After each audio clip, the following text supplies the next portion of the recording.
Next is item discrimination. The index of discrimination can be defined as the ability of an item on the basis of which the discrimination is made between superiors and inferiors. If a test is correctly answered by upper group students and incorrectly by lower group students, then the item is said to have positive discrimination power. If a test item is correctly answered by lower group students and incorrectly by upper group students, then the item is a negative discriminator. Item with negative discrimination decreases the validity of the test and thus must be discarded. If a test item is answered correctly by equal number of upper and lower group students, then it's showing zero discrimination. Here are some steps to calculate the index of discrimination.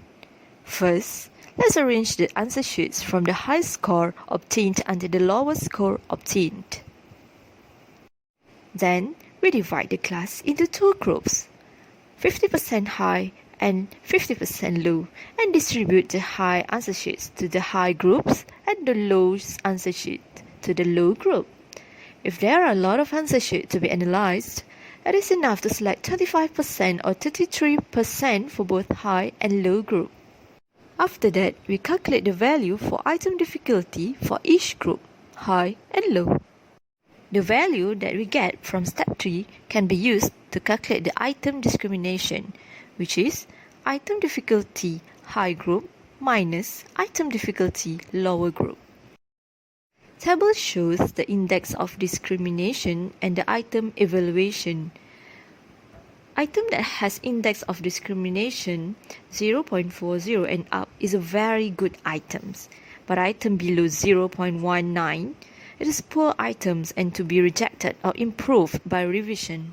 Item that has index of discrimination 0.30 to 0.39 is reasonably good but possibly subject to improvement. An item that has index of discrimination 0.20 to 0.29 is marginal items, usually needing and being subject to improvement. Let's do some calculation. Here, we have 5 items, and the item difficulty for high group and item difficulty for lower group. From the item discrimination value, we can see that item 1 and 2 have index discrimination above 0.4. Hence, these both items are very good items. Item 3 has item discrimination 0.0. Hence, this is a poor item and to be rejected or improved by revision. Item 4 has item discrimination value 0.2, means the item is marginal and usually needing and being subject to improvement. Item 5 is a very interesting item. Do you know why? The item discrimination value is negative 0.5, which means a lot of people in lower group students answer the item correctly, but a lot of people in upper group students answer the question incorrectly. So, the item is very poor items. It is to be rejected or improved by revision. Next, let's move to inter-item correlation. Inter-item correlations are an essential element in conducting an item analysis of a set of test questions. Inter-item correlation examines the extent to which scores on one item are related to scores on all other items in a scale. It provides an assessment of item redundancy to the extent to which items on a scale are assessing the same content. Inter-item correlations address issues relating to a scale fidelity of measurement, how well the instrument is measuring some construct, such as its internal consistency. Here are some interpretations based on the inter-item correlation value. Item that has inter-item correlation value higher than 0.40 and lower than 0.20 is not recommended. Item that has inter-item correlation value between 0.20 and 0.40 is an item that has ideal value which the items are reasonably homogeneous.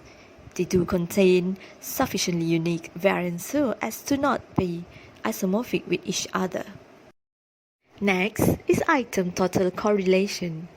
Item total correlation is used to, first, assess the contribution of a single item to overall test consistency. Second, assess the item's ability to discriminate high-scoring individuals from lower-scoring individuals. Third, measures of the strength and direction of the relation between the way test takers responded to one item and the way they responded to all of the item as a whole.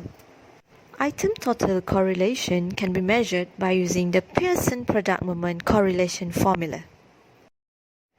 Item total correlation also can be another alternative to the discrimination index.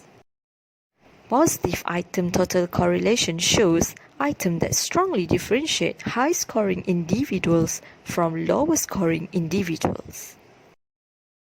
Negative item total correlation shows that people who answered a question correctly actually did worse on the test than people who got the question wrong. That's why just now I said item total correlation can be another alternative to the discrimination index. Next is item criterion correlation. Item criterion correlation can be used as a guide for determining whether the items contributes to prediction of the criterion. Items that correlate strongly with the criterion will be helpful in predicting the criterion. For example, the teacher can predict students' performance based on their maths and science test scores and sort the students into some categories such as science stream, art stream, or accounting. Let's move on to item characteristic curve, ICC. Item characteristic curve is the line that results when we graph the probability of answering an item correctly with the level of ability on the construct being measured. It provides a picture of the item's difficulty and how well it discriminates high performers from low performers. It also helps us to determine the difficulty of an item on the ICC by locating the point at which the curve indicates a probability of 0.5 of answering correctly, which is 50% correct or maybe 50% wrong. From this picture, we can see the item characteristic curve shows that test takers with high ability have a high probability of answering correctly. While this picture shows that item characteristic curve shows that test takers with high ability have only a slightly higher probability of answering correctly. Let's have a look at this picture. Item 1 is easier because less ability is associated with having a 50% chance of answering correctly.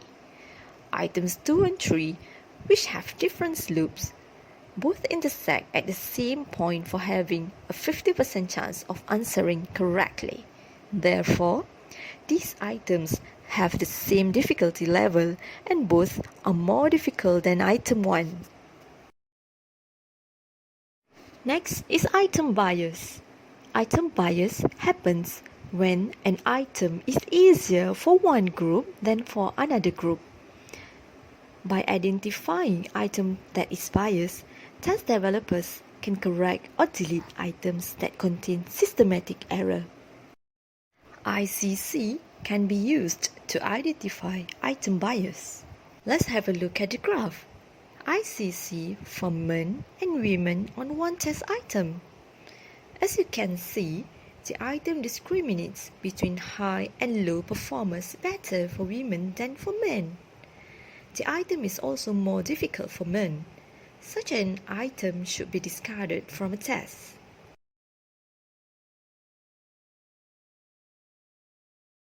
Next is revising the instruments. Revision of the test is a major part of the test development process because sometimes test developers write more items than are needed.